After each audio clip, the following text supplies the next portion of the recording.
ತಮಿಳುನಾಡಿನಲ್ಲೂ ಕೂಡ ಈ ಬಾರಿ ಬಹಳ ದೊಡ್ಡ ಜಿದ್ದಾಜಿದ್ದು ನಡೆದಿತ್ತು. ಯಾಕೆಂದರೆ ತಮಿಳುನಾಡು ಚುನಾವಣೆಯಲ್ಲಿ ಇಲ್ಲಿವರೆಗೆ ಅದು DMK ವರ್ಸಸ್ AIDMK ಅನ್ನುವಂಥದ್ದು ದಶಕಗಳಿಂದ ನಡೆದಿರುವಂತಹ ಹೋರಾಟ. ಇವರ ನಡುವೆ ಮೂರನೇ ಶಕ್ತಿ ಅಲ್ಲಿ ಉದ್ಭವ ಆಗುವಂಥದ್ದು ಅಷ್ಟು ಸುಲಭ ಆಗಿರಲಿಲ್ಲ. ಬೇರೆ ಬೇರೆ ಸಿನಿಮಾ ನಟರು ಕೂಡ ಅಲ್ಲಿ ಈ ಹಿಂದೆ ಈ ಪ್ರಯತ್ನಗಳನ್ನು ಮಾಡಿದ್ದಾರೆ. ಉದಾಹರಣೆಗೆ DMDK ಅನ್ನು ಕೂಡ ನಾವು ಅದರಲ್ಲಿ ತಗೊಳ್ಬೋದು. ಆ ರೀತಿಯಂತ ಅನೇಕ ಪ್ರಯತ್ನಗಳು ತಮಿಳುನಾಡಿನಲ್ಲಿ ನಡೆದಿದ್ವು. ಆದರೆ ಈ ಬಾರಿ ದಳಪತಿ ವಿಜಯ್ ಚುನಾವಣೆಯ ಅಖಾಡಕ್ಕೆ ಧುಮುಕಿದಾಗ ಭಾಳ ಲೈಟಾಗಿ ತೆಗೆದುಕೊಂಡಿರುವಂಥದ್ದು ಇದ್ದೇ ಇತ್ತು. ಆದರೆ ಚುನಾವಣೆಯ ಅಂತಿಮ ಚರಣಕ್ಕೆ ಬಂದು ನಿಂತಾಗ ವಿಜಯ್ ತನ್ನದೇ ಆದಂತಹ ರೀತಿಯಲ್ಲಿ ಇಂಪ್ಯಾಕ್ಟನ್ನು ಮಾಡಿದ್ದಾರೆ ಅನ್ನೋದರ ಬಗ್ಗೆ ಕೂಡ ಚರ್ಚೆಗಳು ನಡೆದಿದ್ದಾವೆ. ತಮಿಳುನಾಡಿನಲ್ಲಿ DMK ಹಿಂದೆ AIDMK ಯಾವ ರೀತಿಯಲ್ಲಿ ಜಯಲಲಿತಾ ಅವರು ಇದ್ದಾಗ, ತಮಿಳುಗರು ಕರೆಯುವ ಅಮ್ಮ ಇದ್ದಾಗ ಹೀಗೆ ಅಧಿಕಾರವನ್ನು ರಿಪೀಟ್ ಮಾಡಿದ್ರು, ಆ ಸ್ವರೂಪದಲ್ಲೇ ಅಧಿಕಾರವನ್ನು ರಿಪೀಟ್ ಮಾಡುವಂಥ ವಿಶ್ವಾಸದಲ್ಲಿ ಮುನ್ನುಗ್ಗಿರುವಂಥದ್ದಕ್ಕೆ ಕಾರಣ DMK ಅಲಯನ್ಸ್ನ ಸ್ವರೂಪ.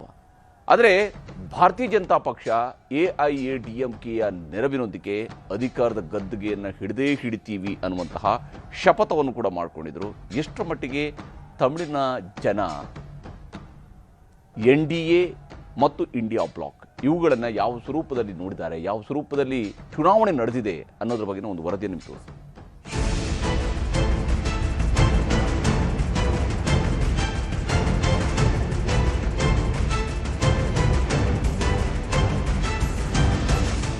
ತಮಿಳುನಾಡು ದಕ್ಷಿಣ ಭಾರತದ ರಾಜಕೀಯ ಕಾಶಿ.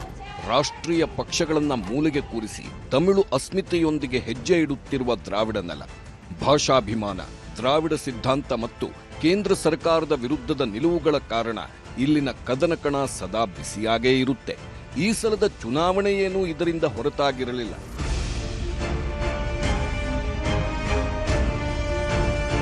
ಕರುಣಾನಿಧಿ, ಜಯಲಲಿತಾ ನಂತರ ಸ್ಟಾಲಿನ್ ಮತ್ತು ಅಣ್ಣಾಮಲೈ ಸುತ್ತಿದಂತೆ ಕಂಡುಬಂದ ತಮಿಳುನಾಡು ರಾಜಕಾರಣದಲ್ಲಿ ಈ ಸಲ ಅಣ್ಣಾಮಲೈ ಅಖಾಡದಲ್ಲೇ ಇಲ್ಲ ಅನ್ನೋದು ವಿಶೇಷ.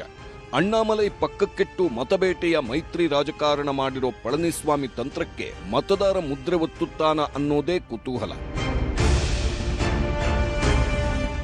ಈ ಬಾರಿಯ ಚುನಾವಣೆ ಕೇವಲ DMK ಮತ್ತು AIADMK ನಡುವಿನ ದ್ವಿಮುಖ ಸ್ಪರ್ಧೆಯಷ್ಟೇ ಅಲ್ಲ.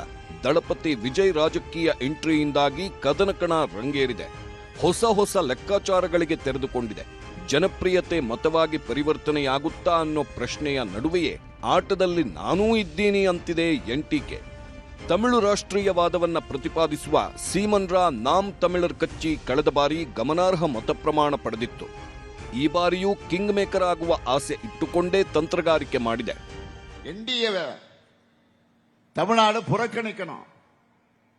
அப்பதான் தமிழ்நாட்டோட எதிர்காலம் காப்பாற்றப்படும்.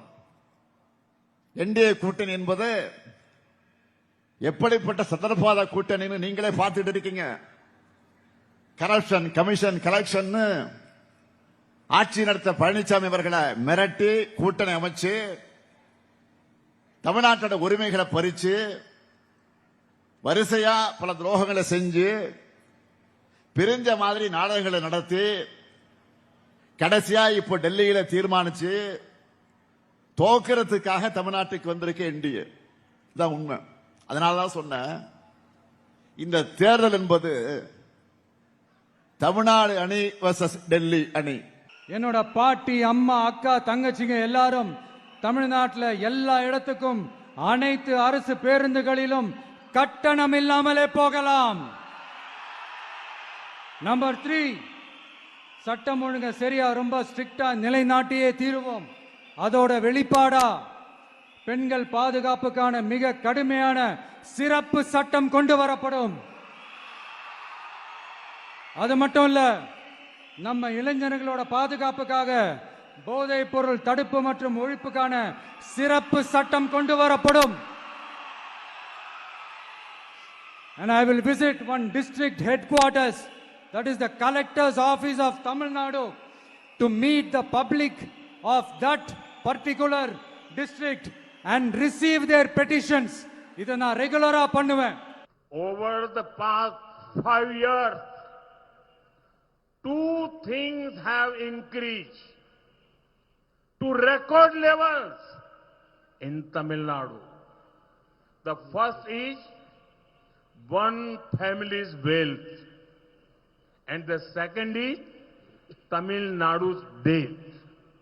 The DMK's top family is becoming richer and richer, while the debt on each person of Tamil Nadu is becoming more and more. ಹೇಗಿತ್ತು ದ್ರಾವಿಡ ದಂಗಲ್? ದ್ರಾವಿಡ ಮಾಡೆಲ್ ಆಡಳಿತದ ಮೂಲಕ ಸಮಾಜ ಕಲ್ಯಾಣ ಯೋಜನೆಗಳನ್ನು ಜಾರಿಗೆ ತಂದಿರುವ ಹೆಮ್ಮೆಯ ನಡುವೆಯೇ ಸ್ಟಾಲಿನ್ ಕೇಂದ್ರದ ವಿರುದ್ಧ ಹಿಂದಿ ಹೇರಿಕೆ ಮತ್ತು ರಾಜ್ಯಗಳ ಹಕ್ಕುಗಳ ವಿಷಯವನ್ನಿಟ್ಟುಕೊಂಡು ಪ್ರಾದೇಶಿಕ ಅಸ್ಮಿತೆಯನ್ನ ಬಡಿದೆಬ್ಬಿಸೋ ಪ್ರಯತ್ನ ಮಾಡಿದ್ದಾರೆ. ಎಂದಿನಂತೆ ಈ ಸಲವೂ ನೀಟ್ ಪರೀಕ್ಷೆ ಸುತ್ತ ಒಂದಷ್ಟು ರಾಜಕಾರಣವಾಗಿದೆ. ರಾಜ್ಯದಲ್ಲಿ ಮಾದಕ ವಸ್ತುಗಳ ಹಾವಳಿ ಹೆಚ್ಚುತ್ತಿದೆ ಎಂಬ ಆರೋಪವನ್ನ ಬಿಜೆಪಿ ಪ್ರಮುಖವಾಗಿ ಬಳಸಿಕೊಳ್ಳೋದರ ಜೊತೆಗೆ ಕಾರ್ತಿಕ ದೀಪಂ ವಿವಾದದ ಮೂಲಕ ಹಿಂದೂ ಅಸ್ಮಿತೆ ಜಾಗೃತಗೊಳಿಸುವ ಪ್ರಯತ್ನ ಮಾಡಿದೆ. ಇನ್ನು ಇಡೀ ದೇಶಕ್ಕೆ ಉಚಿತ ಯೋಜನೆಗಳ ದಾರಿ ಹಾಕಿಕೊಟ್ಟ ತಮಿಳುನಾಡಿನಲ್ಲಿ ಈ ಸಲವೂ ಉಚಿತಗಳದ್ದೇ ದರ್ಬಾರು. ಪೈಪೋಟಿಗೆ ಬಿದ್ದು ಉಚಿತಗಳನ್ನು ಘೋಷಿಸಿವೆ ಎಲ್ಲಾ ಪಕ್ಷಗಳು. ಮಹಿಳೆಯರಿಗೆ ಸಹಾಯಧನ ನೀಡುವ ಯೋಜನೆಯನ್ನು ಎರಡೂ ಪಕ್ಷಗಳು ಘೋಷಿಸಿವೆ. ವಿದ್ಯಾರ್ಥಿಗಳ ಉಪಹಾರ ಯೋಜನೆ, ಉಚಿತ ಸಿಲಿಂಡರ್ಗಳ ಭರವಸೆ ಇದೆ. ಆಡಳಿತ ವ್ಯವಸ್ಥೆ ಸುಧಾರಣೆ ಹಾಗೂ ಭ್ರಷ್ಟ ಆಡಳಿತಕ್ಕೆ ಕೊಕ್ಕು ನೀಡುವ ಭರವಸೆ ನೀಡಲಾಗಿದೆ. ತಮಿಳು ಮತದಾರನ ಮನಸ್ಸು ಯಾರೂ ಅರಿಯಲಾಗದ ಒಗಟು. ಈ ಬಾರಿಯ ವಿಧಾನಸಭಾ ಚುನಾವಣೆಯಲ್ಲಿ ದಾಖಲಾಗಿರುವ 84%ಕ್ಕಿಂತ ಹೆಚ್ಚಿನ ಮತದಾನ ಈಗ ಇಡೀ ದೇಶದ ಗಮನ ಸೆಳೆದಿದೆ. ಈ ಬಾರಿ ಟರ್ನ್ಔಟ್ ಎಕ್ಸಿಟ್ ಪೋಲ್ ಭವಿಷ್ಯಗಳನ್ನು ಸುಳ್ಳು ಮಾಡುತ್ತಾ ಅಥವಾ ದ್ರಾವಿಡ ನೆಲದ ಸಾಂಪ್ರದಾಯಿಕ ಲೆಕ್ಕಾಚಾರಗಳನ್ನು ಉಲ್ಟಾ ಮಾಡುತ್ತಾ ಅನ್ನೋದೇ ಸದ್ಯದ ಅತಿದೊಡ್ಡ ಕುತೂಹಲ. ಸಾಮಾನ್ಯವಾಗಿ ಮತದಾನದ ಪ್ರಮಾಣ ಹೆಚ್ಚಾದ್ರೆ ಅದು ಆಡಳಿತ ಪಕ್ಷದ ವಿರುದ್ಧದ ಸಿಟ್ಟು ಎಂದು ಭಾವಿಸಲಾಗುತ್ತದೆ. ಆದರೆ ತಮಿಳುನಾಡಿನಲ್ಲಿ ಇದು ಡಿಎಂಕೆ ಪರವಾದ ಮತಗಳ ಧ್ರುವೀಕರಣವೋ ಅಥವಾ ವಿಜಯ್ ಅನ್ನೋ ಎಕ್ಸ್ ಫ್ಯಾಕ್ಟರ್ ಪ್ರಭಾವವೋ ನೋಡಬೇಕು. ಜೊತೆಗೆ ಮತದಾನದ ಪ್ರಮಾಣದ ಈ ಅಂಕಿ ಸಂಖ್ಯೆಗಳ ಆಟಕ್ಕೆ ಎಸ್ಐಆರ್ ಪ್ರಕ್ರಿಯೆ ಕೂಡ ಕಾರಣವಾಗಿದೆ ಅನ್ನೋ ಮಾತೂ ಇದೆ. ದ್ರಾವಿಡ ನೆಲದಲ್ಲಿ ಸ್ಟಾಲಿನ್ ಗೆಲುವಿನ ನಾಗಾಲೋಟ ಮುಂದುವರಿಯುತ್ತಾ ಅಥವಾ ಎನ್ಡಿಎ ಮೈತ್ರಿ ಮುನ್ನಡೆ ಕಾಯ್ದುಕೊಳ್ಳುತ್ತಾ ವಿಜಯ್ ತಮ್ಮ ಮೇಲಿನ ನಿರೀಕ್ಷೆಗಳನ್ನ ನಿಜವಾಗಿಸ್ತಾರ?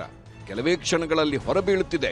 ಇಡೀ ದೇಶವೇ ಕುತೂಹಲದಿಂದ ಎದುರು ನೋಡ್ತಿರೋ exit poll. Bureau report, news 18. ಹೀಗೆ ತಮಿಳುನಾಡಿನಲ್ಲಿ ಬಹಳ ದೊಡ್ಡ ಲೆಕ್ಕಾಚಾರಗಳು ಈ ಬಾರಿ ಚುನಾವಣೆಯಲ್ಲಂತೂ ಸಾಗಿದೆ. ಎಲ್ಲ ರೀತಿಯಂಥ ಎಫರ್ಟನ್ನು ಬಿಜೆಪಿ ಕೂಡ ಅಲ್ಲಿ ಹಾಕಿರುವಂಥದ್ದು ವಿಶೇಷ. ಆದರೆ ಬಿಜೆಪಿಗೆ 27 ಸೀಟು, ಕಾಂಗ್ರೆಸ್ ಕೂಡ ಅಷ್ಟೇ 28 ಸೀಟುಗಳಲ್ಲಿ ಮಾತ್ರ ಅಲ್ಲಿ ಕಂಟೆಸ್ಟ್ ಮಾಡಿರುವಂಥದ್ದು. ಏನೇ ಇದ್ರೂ ಕೂಡ ದ್ರಾವಿಡ ನಾಡಿನಲ್ಲಿ ಅಲ್ಲಿ ದ್ರಾವಿಡ ಪಕ್ಷಗಳ ಜೊತೆ ಸೇರಿಕೊಂಡೇ ಚುನಾವಣೆಯನ್ನು ನಡೆಸಬೇಕಾಗಿರುವಂಥದ್ದು ಅನಿವಾರ್ಯತೆಯೂ ಕೂಡ ಇದೆ ರಾಷ್ಟ್ರೀಯ ಪಕ್ಷಗಳಿಗೆ. ಆ ಅನಿವಾರ್ಯತೆಯನ್ನು ಸೃಷ್ಟಿಸಿರುವಂಥದ್ದು ತಮಿಳುನಾಡಿನ ಪ್ರಾದೇಶಿಕ ರಾಜಕಾರಣದ ಶಕ್ತಿ. ಹೀಗಾಗಿ ಈ ಬಾರಿ ತಮಿಳುನಾಡಿನಲ್ಲಿ ಯಾವ ಪ್ರಾದೇಶಿಕ ಶಕ್ತಿ ಅಧಿಕಾರದ ಗದ್ದುಗೆ ಏರಬಹುದು ಅನ್ನೋದ್ರ ಬಗ್ಗೆ ಎಕ್ಸಿಟ್ ಪೋಲ್ನಲ್ಲಿ ಏನು ರಿಸಲ್ಟ್ ಬರುತ್ತೆ ಅನ್ನೋದನ್ನು ನಿಮಗೆ ತೋರಿಸ್ತೀನಿ.